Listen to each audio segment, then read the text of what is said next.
Pada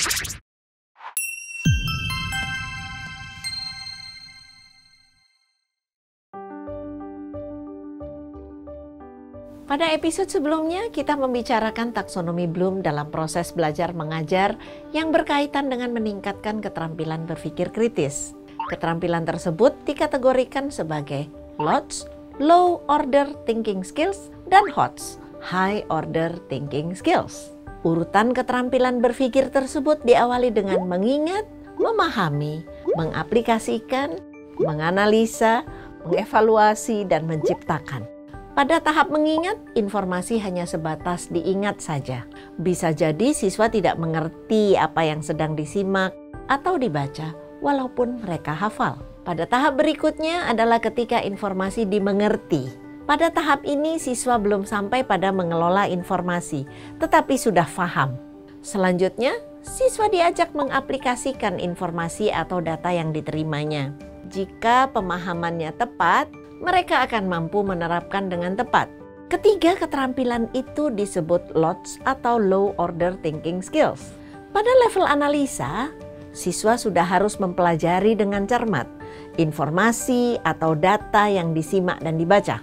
Tahap menganalisa ini mengharuskan siswa untuk mengelola data atau informasi secara lebih mendalam.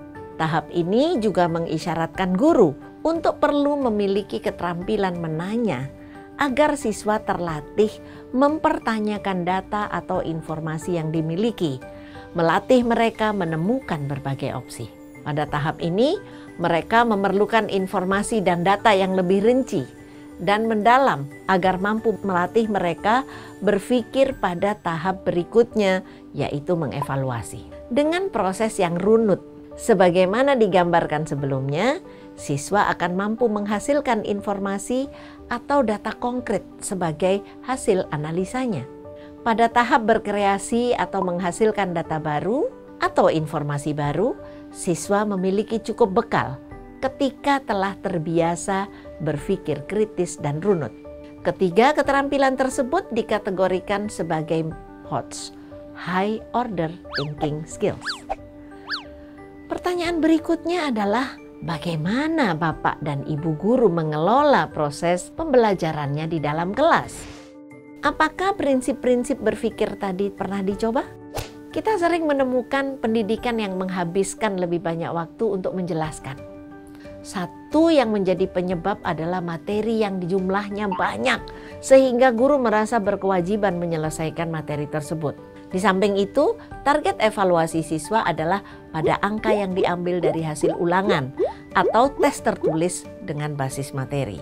Dalam hal ini, penyelesaian bahan ajar lebih mendominasi proses belajar mengajar dibanding dengan proses untuk melatih berpikir kritis.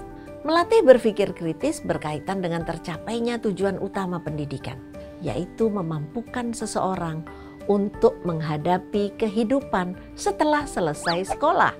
Kalau kita lihat apa yang disampaikan Carl Rogers dalam kutipan berikut, tugas seorang guru bukan semata mengajar, apalagi terpaku pada materi, melainkan adalah menjadikan siswa bertanggung jawab akan belajarnya.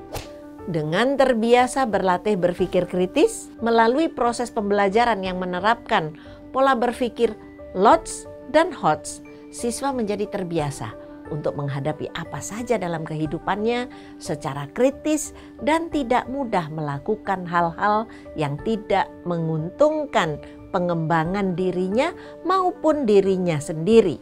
Misalnya anak yang sudah terbiasa terlatih berpikir kritis, ketika mendapatkan sesuatu yang bukan miliknya, maka ia tidak akan serta-merta mengambilnya karena dia mempertanyakan, benda itu milik siapa? Apakah kalau diambil ada resiko atau tidak? Berbahaya atau tidak? Jadi dia akan terbiasa mempertanyakan apa yang ia lakukan.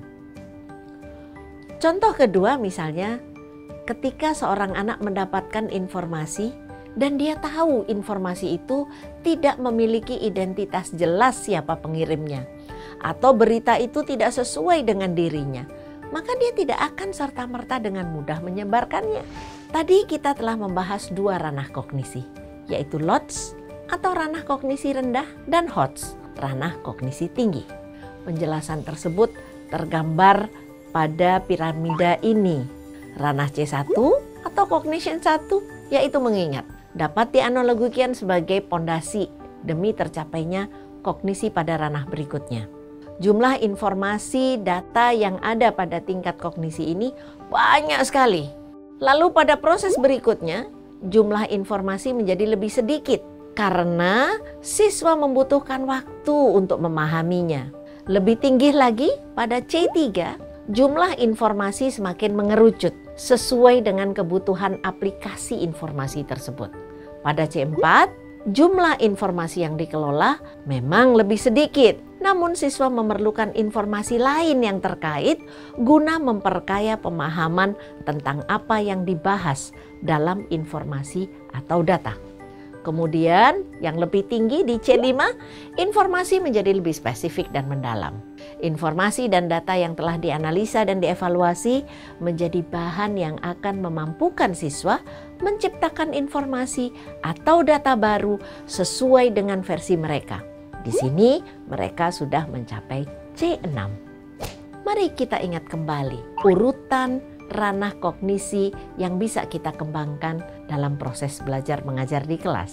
Nah, ranah mengingat tingkat C1 adalah ranah kognisi terendah. Informasi yang diingat oleh siswa menjadi fondasi pencapaian ranah kognisi berikutnya.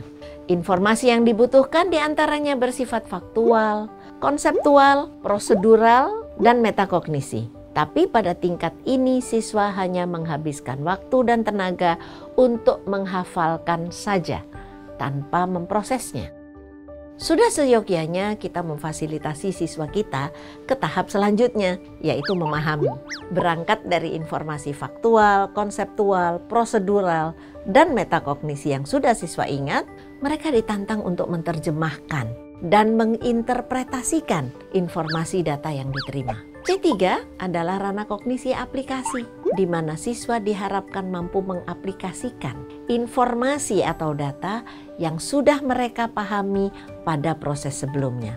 Pada tahap ini, siswa mengaplikasikan apa yang sudah mereka pahami pada konteks yang berbeda-beda.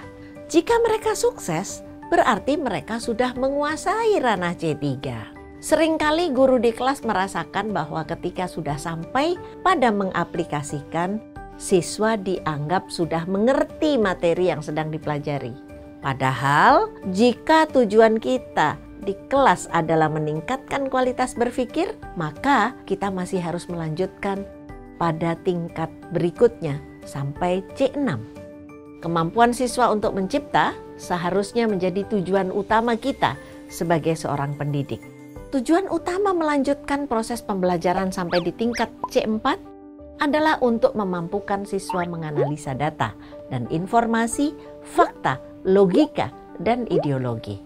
Setelah siswa bisa menganalisa, pada tingkat akhirnya dia harus ditantang dapat mengevaluasi. Siswa harus kita tantang untuk memberikan penilaian atas informasi atau data yang ada berdasarkan kriteria pribadi mereka yang sudah dilakukan pada level sebelumnya. Nah, di sini mereka dilatih untuk melakukan tingkat berpikir evaluasi. Selanjutnya, siswa diharapkan menghasilkan informasi atau data baru, teori, produk, dan sebagainya sebagai hasil dari apa yang telah dilakukan pada 5 tingkatan kognisi sebelumnya. Kemampuan siswa mencipta seharusnya menjadi tujuan kita sebagai pendidik. Video ini memberikan gambaran mengenai LOTS, Low Order Thinking Skills, dan HOTS, High Order Thinking Skills, yang tidak bisa dipisahkan satu sama lain.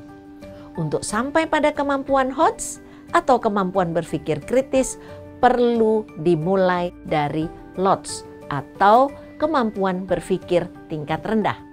Yang perlu menjadi perhatian adalah proses membelajarkan siswa tidak berhenti pada aplikasi.